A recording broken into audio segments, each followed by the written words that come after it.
Bonjour à toutes, bonjour à tous. Voilà, je suis un petit peu crevé parce que voilà, j'avais pas encore récupéré du week-end. Hier, j'ai marché beaucoup parce que j'adore marcher. Je sais pas si la vidéo est bien mise. Et, euh, et là aujourd'hui, ben, je me suis entraîné en muscu à jeun. Je pense que j'aurais dû attendre une journée de plus pour bien récupérer. Voilà, mais bon, voilà, c'est mon impatience de reprendre, enfin pas de reprendre, de ne pas m'arrêter surtout. Alors, le thème de cette vidéo, ça veut dire, ce sera est-ce que j'ai confiance en l'avenir ou pas, hein, qu'est-ce que l'avenir nous réserve. Et en fin de compte, je ne peux pas imaginer, c'est mon opinion personnelle, je ne peux pas imaginer que la population française puisse un instant croire ce que les médias nous disent. Pour moi, c'est impensable, impensable.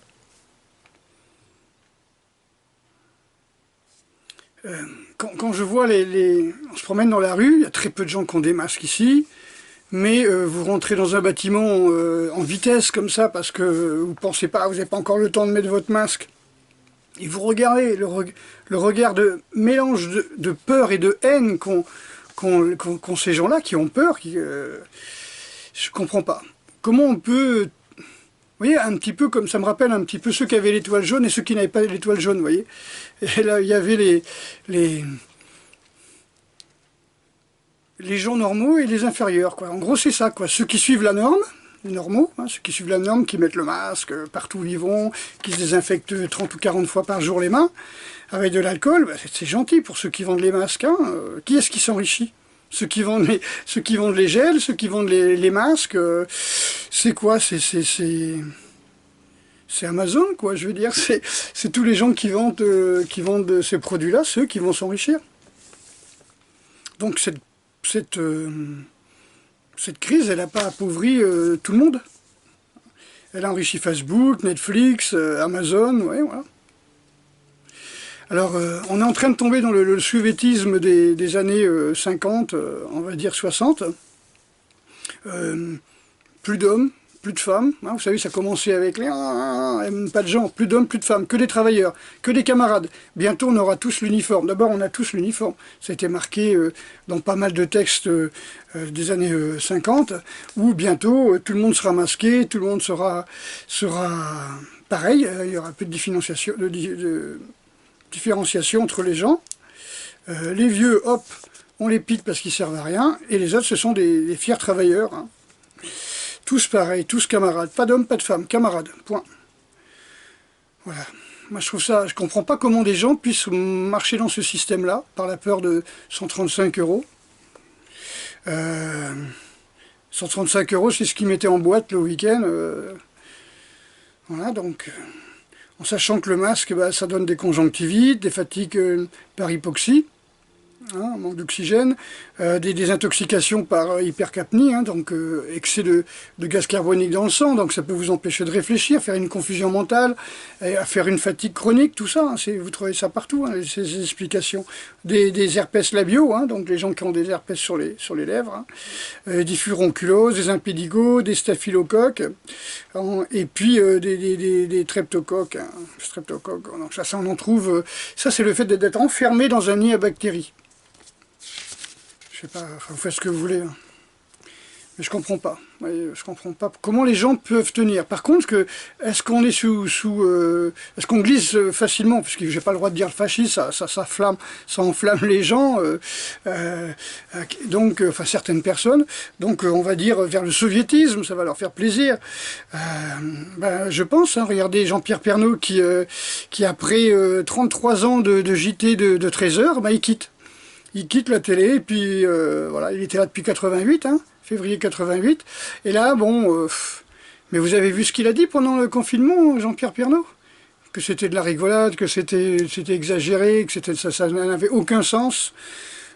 Tout le monde avait dit, celui-là, il va lui arriver quelque chose, il va être suicidé. Voilà, il a choisi... il a choisi de partir, hein. Alors un truc que j'ai vu là sur internet, là j'ai fait une post sur l'audition du professeur Raoult au Sénat, parce que ça devient... Je comprends pas. Enfin, on me dit toujours, te justifie pas, les gens n'ont pas ton passé, etc. Mais interroger Jean-Pierre, enfin pas Pernod, interroger les gens qui interrogent le professeur Raoult n'ont aucune idée de ce qu'il fait, de ce qu'il a écrit, des dizaines de milliers de publications qu'il a fait, quoi, qu'il a faites. Ces gens-là, ils sont 10 dans l'Assemblée nationale et puis ils auditionnent, mais c'est comme moi les gars qui me disent que le MMA c'est un art martial ou un mélange d'arts martiaux, parce qu'ils ont choisi ce nom-là. Ils savent pas ce que c'est que Shotoku Taichi, ils savent pas ce que c'est que les arts martiaux, les Bugei, les Bujutsu, les Dainippon Butokukai, les Jiu, comment on appelait ça, les Bugei Johapan. Enfin, et les gens ils me disent, ouais, bon, voilà, t'as 14 ans, tu regardes la télé, tu fais du combat, bim bim bim avec tes pouces, avec tes jeux vidéo, puis laisse tomber, quoi, je veux dire. Mais c'est pas ça le combat, c'est pas ça l'art martial. L'art martial, c'est ce qui est donné aux militaires, quoi. Bref, martial, c'est militaire, enfin. Donc, ce que j'ai vu, c'est... on donne un questionnaire, là, à la rentrée, il y a certaines écoles du CE1. Alors, est-ce que c'est toute l'éducation nationale qui a donné ça à tout le monde? Je ne sais pas, mais j'ai vu dessus, hein, donc c'est 7-8 ans, hein, pour rentrer en cours élémentaire, en première année. CE1, les gens, ils ont entre 7 et 8 ans, les gamins. Et on leur donne un questionnaire, enfin 2-3 pages de questionnaire, dont une où il y a marqué pendant que l'école était fermée à cause du virus, tu étais à la maison, quels sont les objets dont tu t'es servi pour apprendre? Alors vous avez 90% c'est des tablettes, hein, des ordinateurs, des télés, des tablettes, etc. Et puis il y a quand même un petit tas, d'après ce que j'ai compris, avec des livres. Donc le pauvre gamin qui coche qu'il a mis que des livres, je crois que l'éducation nationale avait arrivé avec les gendarmes à la maison. Quels sont ces livres que votre enfant a lus? Bonjour. Ben, c'était la Bible, hein, c'est le livre, hein, tout est marqué dessus. Voilà, donc ça. Et puis, vous avez à peu près 7 questions, après, sur la deuxième page que j'ai vu, 7 questions, qui commencent par « Pendant que l'école était fermée à cause du virus, tu étais à la maison ». Donc tu étais à la maison à cause du virus, pas à cause d'une mauvaise gestion de la politique par le gouvernement et son comité scientifique complètement pieds nickelés, quoi. Non, c'était pendant que l'école était fermée, à cause du virus, tu étais à la maison. Est-ce que tu as peur? Est-ce que tu as eu peur du virus? Pendant que l'école était fermée à cause du virus, tu étais à la maison. Est-ce que tes camarades t'ont manqué? Pendant que l'école était fermée à cause du virus, tu étais à la maison. Est-ce que tu as pu faire tes devoirs facilement? Pendant que l'école était fermée à cause du virus, tu étais à la maison. De quelle manière ou à quelle fréquence as-tu pu faire tes devoirs? Vous voyez, c'était toujours pendant que l'école était fermée à cause du virus, tu étais à la maison. Alors ça, boum, boum. Boum, vous voyez, c'est du matraquage, c'est du lavage de cerveau. Ça me rappelle blablabla, blablabla, pays, sécurité, maladie, nous sommes en guerre. Vivre ensemble, responsabilité, patrie, république, nous sommes en guerre. Citoyens, décision, gouvernement, nous sommes en guerre. Vous voyez, c'est le mec qui va citer le chaperon rouge, le petit chaperon rouge, il va glisser, nous sommes en guerre. C'est de l'hypnose, c'est de l'hypnose. Enfin, ça a dû marcher, parce que la haine crasse, comme je vous ai dit, que j'ai vu dans les yeux des gens, quand j'arrive pas masqué, ça m'est arrivé une fois, hein, simplement j'arrive vite fait comme ça, j'ai pas eu le temps de prendre le masque et tout, les gens, oh, mon Dieu, qu'est-ce qui se passe? Mais bon, j'ai vu plein de témoignages aussi comme ça, c'est du grand n'importe quoi. Voilà, donc qu'est-ce que j'avais à vous dire? Oui, on vous montre des courbes, hein, donc vous avez compris le principe, mais j'aime bien le répéter, hein, qui montrent en fin de compte, si vous savez les interpréter, qu'il y a 3% des tests qui sont positifs. Ça fait quand même que 97% des tests sont négatifs. Hein, donc plus on va tester, on a multiplié les tests par 3, je crois, c'était au Québec, j'ai vu ça sur Radio-Québec, un truc comme ça. On a multiplié les tests par 3, donc on a 3 fois plus de positifs. C'est tout simplement. C'est comme je vous ai dit, si vous prenez une personne pour chercher des coquillages sur la plage, et puis que vous mettez 20 personnes pour chercher des coquillages sur la plage, en mettant les 20 personnes, vous aurez plus de résultats. c'est un petit peu normal, hein, voilà. Par contre, ce que j'avais vu dans une interview là, du professeur Raoult, c'est que le virus mute, il est de moins en moins dangereux. Alors qu'il expliquait que les gens qui reviennent de pèlerinage, je vais dire, enfin dire, les Marseillais qui reviennent d'Afrique du Nord, ils ont contaminé, donc ils ont créé ils sont venus avec des nouveaux virus. Et donc ça a donné différents virus, alors il y a des mutations de virus hein, du Covid, hein. Alors il appelait ça Marseille 1, Marseille 2, Marseille 3, je ne sais pas s'ils sont à 4 ou 5 ou 9 maintenant, je ne sais pas. Donc il explique que par exemple, Marseille 1 a contaminé 87 personnes, ça a duré quelques mois, 1 ou 2 mois, puis hop, il n'y en a plus, et en fin de compte, quel est l'intérêt du virus? Alors mettez-vous à la place du virus. L'intérêt d'un virus, si on s'en tient à Darwin, je sais tout le monde n'aime pas Darwin, hein, les évangélistes, les témoins de Jéhovah n'aiment pas Darwin. Donc si on s'en tient à Darwin, aucun virus, aucun parasite n'a intérêt à tuer son hôte. Ça n'a absolument aucun sens. Alors quel est l'intérêt du virus? L'intérêt du virus, c'est en fin de compte de devenir le moins en moins mortel. Ou d'arrêter de contaminer des gens de plus de 80 ans qui ont des bronchopneumonies obstructives, hein, chroniques obstructives, hein, c'est-à-dire les gros fumeurs, hein, des cancéreux, des diabétiques obèses, voilà. Donc le virus, voilà, il contamine ce qu'il peut, hein. Malheureusement, quand il contamine ces gens-là, ils sont déjà pluricancéreux, comme si on peut dire, hein, voilà. Pluripathologiques, avec certainement des cancers qui ont fait leur nid. Donc évidemment, ça fait beaucoup. C'est comme la grippe. Hein. La grippe, elle se met sur un gros fumeur diabétique obèse. Voilà, c'est déjà tous des précancéreux, ces gens-là. Donc le gars, il a la grippe, il a 85 ans, il tombe. Point. Je veux dire... Comme disait le professeur Raoult, que de toute façon ça ne servait à rien de vacciner, les plus de 85 ans, de toute façon le vaccin contre la grippe ne sert à rien déjà pour ces gens-là. Donc... Voilà, donc quel est le but d'un virus, hein, c'est-à-dire d'un parasite, on va dire, on va l'appeler comme ça? Eh ben, c'est qu'en fin de compte, il puisse devenir le moins inoffensif possible, qui s'adapte à l'espèce humaine, en devenant le moins offensif, c'est-à-dire le moins... offensif possible, le moins dangereux possible, pour pouvoir se multiplier le plus facilement. Et d'ailleurs, ce que disait le professeur Raoult, c'est que les virus, plus ils se multiplient, moins ils sont dangereux. Oui, ça veut dire qu'il y en a beaucoup, et ils s'attrapent facilement. Mais si à chaque fois que vous avez un virus qui se met quelque part et qui tue son hôte, il meurt. Donc à partir de là, je veux dire que la courbe, elle va pas faire comme ça sur 2 mois, elle va faire pim bim. Voilà, ça va une grosse, genre l'Ebola, quoi, hein, une grosse contamination, tout le monde meurt, poum, c'est terminé, quoi. Donc il n'y a aucun virus, aucune bactérie... c'est comme si le ténia vous tuait, quoi. Je veux dire, ça n'a aucun sens, quoi. Aucun parasite, aucun virus, aucune bactérie n'a intérêt à tuer son hôte. Mais bon, c'est clair que on va dire que l'humanité est de plus en plus faible en tant que prof de sport, je le vois bien, en tant qu'éducateur sportif, je le vois bien.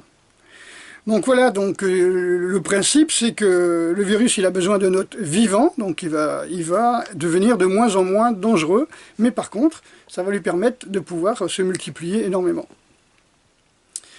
Ok, bon, si je voulais vous dire que ça, hein, et puis s'il y avait vraiment un danger, genre Ebola, grippe asiatique, au départ ils nous ont dit, ouais, c'est comme la grippe espagnole, vous savez, ouais, c'est comme la grippe espagnole. La grippe asiatique, c'était la grippe de Hong Kong, dans les années 60, qui avait fait plus d'1 million de morts, mais ça, en France, mais personne n'en avait parlé, quoi, un truc comme ça. Personne n'a confiné. Bon, donc, en 68, c'était... Mais s'il y avait vraiment quelque chose de vraiment très dangereux, hein, comme l'Ebola, ben, je pense que tous les médecins de la planète diraient, attention, tout le monde porte le masque, il n'y aurait pas... Il y aurait pas des avocats, il n'y aurait pas des veilleurs de conscience, il n'y aurait pas d'alerteurs, il n'y aurait pas de médecins qui diraient, non mais qu'est-ce que c'est que ces conneries, hein? Qu'est-ce que c'est que ces conneries? Il n'y aurait pas de médecin qui dirait non, moi je refuse d'examiner mes patients avec un masque, parce que j'ai besoin de voir les symptômes sur leur visage, j'ai besoin de parler avec eux, j'ai besoin de voir leur réaction. Tout le monde dirait oui, moi, le patient il vient, moi je lui mets le masque, il n'y a pas de problème, hein, j'ai pas envie de choper la maladie. Donc 100% des médecins seraient d'accord. 100%, tout le monde est d'accord que le matin le jour se lève et le soir la nuit tombe, point. Après on va pas parler du phénomène, mais bon, je dis simplement ça, tout le monde est d'accord que la journée fait jour, la nuit fait nuit, point. Donc on est 100% d'accord. Hein. Eh ben, parce que c'est vrai. Oui. Quand on me dit oui, mais il y a plusieurs vérités. Si t'es au pôle Nord, ils nous font chier avec les Inuits encore. Quand c'est pas les Inuits qui se nourrissent que de viande, alors qu'ils bouffent surtout de la graisse de phoque et de poisson surtout.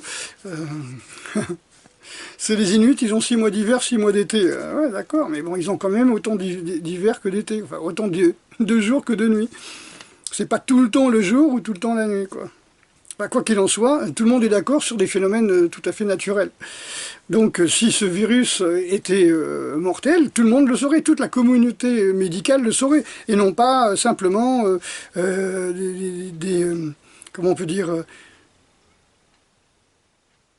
il n'y aurait pas, c'est ça, il y aurait pas de collectif de médecins aux USA, en France, en Allemagne, etc. pour dire non, c'est faux, arrêtez d'affoler les gens, arrêtez d'angoisser les gens. Là, la peur va tuer plus que le virus. Non, non. Mais tous ces gens-là, tous ces médecins, tous ces collectifs, ils dénoncent la mainmise sur les politiques par un comité scientifique, et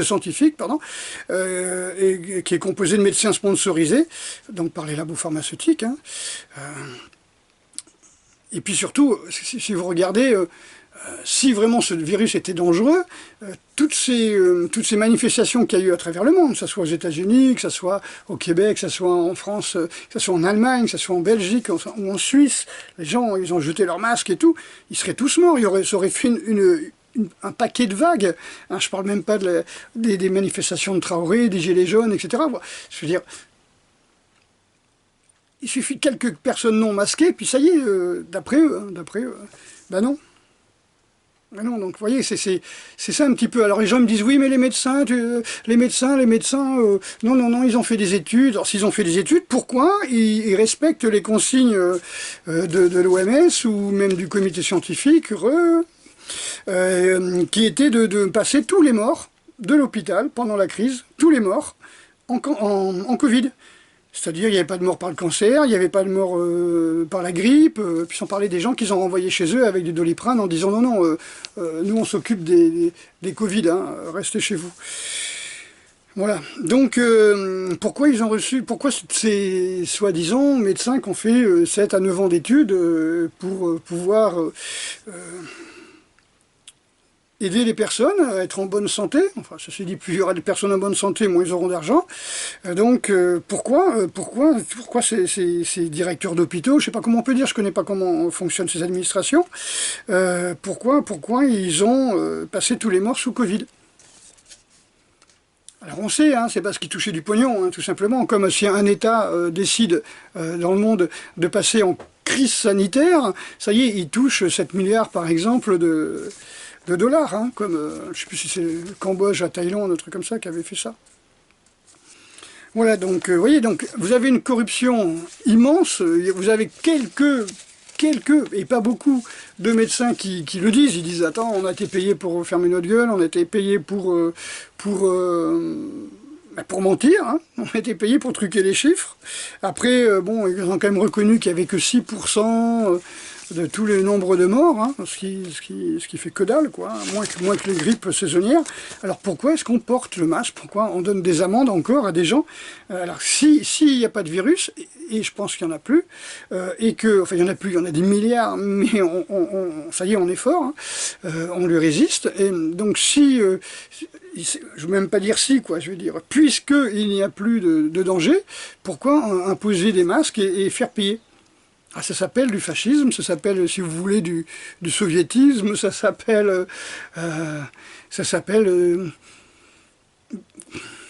une dictature, quoi, tout simplement, une loi martiale. Le premier qui arrive qui n'a pas de masque, hop, PV, puni, comme à l'école, puni, bonnet d'âne au coin. Ça n'a rien à voir. Donc, pour vous donner un exemple, dans son pas d'interview, mais à la commission là, du professeur Didier Raoult, il a expliqué que si on donne les données de l'INED, l'Institut National de la Démographie, en 2020, donc cette année, la perte d'espérance de vie, donc malgré cette hyper crise qu'on a eue, qu'on a failli tous mourir et tout, elle est de 0,2 ans. C'est-à-dire la perte d'espérance de vie a été de 3 mois pour la totalité de la population. En 2015, c'était beaucoup plus. Hein. On avait perdu beaucoup plus d'espérance de vie en 2015 que maintenant. 0,2 ans. 0,2 ans. C'est que dalle, quoi. Je veux dire. Et, comment dire, il expliquait que les morts, 50% avaient plus de 85 ans, et que 72% avaient plus de 80 ans. Et il explique qu'en Europe, dans toute l'Europe, 90% des personnes qui ont chopé le Covid, je pense qu'ils en sont morts, avaient plus de 60 ans. Donc t'imagines 60 ans de personnes qui fument, qui bouffent de la bidoche, du jambon, de l'alcool, qui fument. Voilà, quoi, c'est des gens qui ont déjà, pendant 40 ans au moins, sauf si c'est des apprentis qui ont commencé à 15 ans, bon, ça fait 45 ans que ces gens-là accumulent quand même des actions qui vont détruire plus ou moins leur santé, une partie du cerveau, leur système immunitaire, et qui ne sont pas en pré-retraite à 50 ans, mais en pré-cancer, quoi, déjà. Nombre de personnes que je connais qui ont déjà fait des cancers avant 50 ans, hein, j'en connais quelques-uns. Donc, voilà, c'est ce que je voulais vous dire, hein, c'est rien d'extraordinaire, hein, c'est simplement parce qu'il fallait que ça sorte, hein, je veux dire, si c'était vraiment dangereux, tous les médecins, c'est la logique, hein, si c'était dangereux, tous les médecins seraient d'accord, je vois pas. Mais commencer à instaurer la peur, le doute, la suspicion entre les gens, et continuer dans un climat d'angoisse, alors qu'on vous dit que depuis le mois d'avril, ça y est, la courbe est tombée et qu'il y a pratiquement 5, 6, 10 morts. Il y a plus de morts sur la route, si vous voulez, que de morts du Covid en ce moment. Il y a beaucoup plus de morts de suicide que de morts de Covid en ce moment. Donc, qu'est-ce qu'on fait là? D'accord? Donc, je pense que chacun doit prendre ses responsabilités. Moi, je pense que je comprends pas, enfin je pense qu'on va s'en sortir parce que les gens ne sont pas assez cons quand même, je veux dire. Vous croyez vraiment que nos citoyens sont cons à ce point de vouloir se laisser faire? Vous croyez que la police est assez wash-brainée pour pouvoir arrêter tous les gens qui n'ont pas de masque? Si un jour on enlève tous les masques, ou d'arrêter tous les gens qui sont plus confinés, s'ils nous confinent et que nous on a décidé de sortir? Vous pensez que la police a assez de gens pour pouvoir bloquer les grandes cités et empêcher les gens de sortir? Ils l'ont pas fait dans le 93, ils l'ont pas fait dans toutes les cités autour de Paris, pourquoi ils le feraient maintenant? Voilà, donc il y a de l'espoir. Moi je pense que il faut faire un jugement, effectivement. Il faut juger les gens qui nous ont foutus là-dedans. Parce que c'est bizarre, hein, plus personne parle de l'ancien ministre de l'Intérieur, de l'ancien Premier ministre, tous ceux qui ont autorisé le Ritrovil dans les EHPAD, ceux qui ont permis d'interdire l'hydroxychloroquine, enfin, lui je crois qu'il est toujours là, et d'éborgner les gens, les gilets jaunes. Enfin, c'est bizarre, hein, je veux dire, plus personne parle de ça, quoi. C'est comme si rien ne s'était passé. On parle des masques, on parle des masques, on parle des masques, on parle du Covid et tout ça, ça masque tout ce qui se passe. La gestion du Covid est à l'image de la gestion du gouvernement depuis quelques années. Hein. C'est-à-dire, c'est catastrophique. Donc, immunité parlementaire, immunité tout ce que l'on veut, oui, mais bon. Voilà, donc je pense qu'il faut agir, on va dire, à titre individuel et à titre collectif. À titre individuel, ça veut dire non à toutes ces conneries. Malheureusement, si je prends mon cas, je suis allé une fois dans un grand marché, dans un supermarché, une seule fois, depuis le début, juste après le confinement, parce qu'il fallait mettre un masque, je crois, à l'époque. Donc, je ne sais pas si c'était obligatoire, mais enfin, en tout cas, je l'ai mis une fois. Et puis, là, je trouve ça tellement aberrant, tellement insensé de se tartiner la gueule avec des virus, des bactéries, des champignons, des staphylocoques, streptocoques et autres miasmes, que je comprends pas comment il y a encore des gens qui peuvent le faire et qui puissent le faire. Et je pense que De l'autre côté, il faut faire ce que font les médias gouvernementaux et tous ces médecins qui attendent vite fait là, un vaccin parce qu'il y a 7 milliards de personnes à vacciner, donc ils commencent à se frotter les mains. Ils ont déjà pris des actions à Gilead et autres labos pharmaceutiques. Et il faut répéter des choses, mais évidentes, des choses vraies, quoi. Je veux dire que n'importe qui sait que se mettre un masque sur la tête, c'est complètement aberrant et dangereux pour lui-même. Et puis surtout, voilà, donc faire du sport, conduire, faire du vélo, faire de la patinette, tout ce que vous voulez, trottinette, planche à roulettes, tout ce que vous voulez avec un masque, c'est une aberration. Toute activité physique avec un masque est une aberration.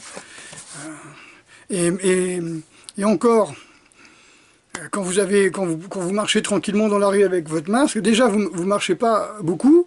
Si vous avez plus de 55 ans, 60 ans, vous êtes déjà en hypoxie par rapport à votre âge. Et en plus, vous privez d'oxygène et vous accumulez le gaz carbonique. Je sais pas moi, je veux dire, il faut pas avoir fait maths sup ou je ne sais quelle école pour pouvoir comprendre ça, quoi. Je veux dire, on accumule des toxines, plus de toxines, moins d'oxygène, moins d'activité physique, plus de poison. Bon, ceci dit, c'est des gens qui vont bouffer McDo et kebab. Bon, on ne va pas trop non plus leur demander de réfléchir. Mais voilà, il faut prendre sa santé en main. Voilà, donc il y a moins de morts que la grippe, il y a moins de morts que plein d'autres maladies, il n'y a pas beaucoup d'espérance de vie en moins cette année par rapport aux années précédentes. Voilà mon petit rapport de la journée. Et il faut garder espoir, je pense, et puis il faut continuer à en parler. De toute façon, à un moment, s'ils voient que ça continue, ils vont peut-être pas confiner parce que les gens vont rester devant leur ordinateur et puis ils vont continuer à se parler, mais ils risquent de supprimer tout simplement Internet. Alors déjà, là j'ai mis je sais pas combien de vidéos, punk, bloquées, des entités scientifiques ont décidé que c'était faux, etc. etc. Bon, ils font ce qu'ils veulent, hein.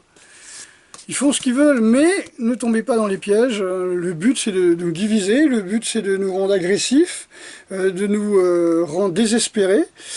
Moi, j'ai beaucoup d'espoir quand même, hein. J'ai beaucoup moins peur, dans le sens où avant, je me suis dit, mais non, mais les gens sont tellement cons. Mais non, quand je me promène dans la rue, enfin, je suis pas dans un quartier ou dans une ville où vous avez des gens qui tremblent du matin au soir, quoi. C'est peut-être parce qu'il fait encore bien soleil, qu'il y a encore des gens, à part les touristes qui passent et qui connaissent pas, qui ont peur, voilà, ils sont constamment avec leur masque. Bon, ça va en faire des gens qui font des pneumocoques, hein, qui vont rentrer chez eux avec des maladies pulmonaires, qui vont choper la grippe et qu'on va mettre au compte du Covid cet hiver. Voilà, donc confiance en vous, confiance, parlez-en, regardez les chiffres, cherchez sur Internet, tant que c'est encore possible, tant qu'on ne vous a pas interdit ça, cherchez. Alors les gens ils me disent oui, de toute façon il faut que tout passe par, faut faire du télétravail, il faut constamment rester chez soi, c'est merveilleux, je vois pas pourquoi il ne faudrait pas faire de télétravail. Alors ceux qui ont fait du télétravail à la maison ont été bien plus impactés par la maladie que ceux qui étaient dehors en train de travailler sur les toitures ou sur les chantiers, déjà.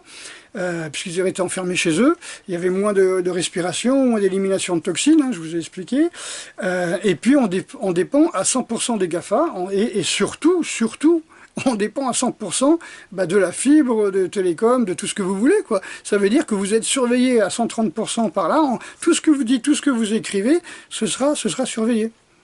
Alors que si vous parlez à votre bureau avec votre copain, c'est pas dit que son téléphone soit sur écoute.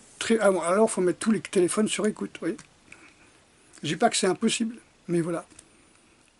Allez, gardez espoir, soyez attentifs, soyez bienveillants, ne tombez pas dans le piège des gens qui vous insultent parce que vous n'avez pas de masque, souriez-leur gentiment en disant non, pas vrai, c'est pas toi. C'est pas possible, tu crois pas, c'est conneries, voilà, faut leur sortir des trucs comme ça. Et voilà, ceux qui veulent faire un stage gratuit, là, je vous ai expliqué, le 26 septembre, je vous offre une journée de cours, alors pas à 13 000 abonnés, mais aux 50 premiers. Allez, bisous!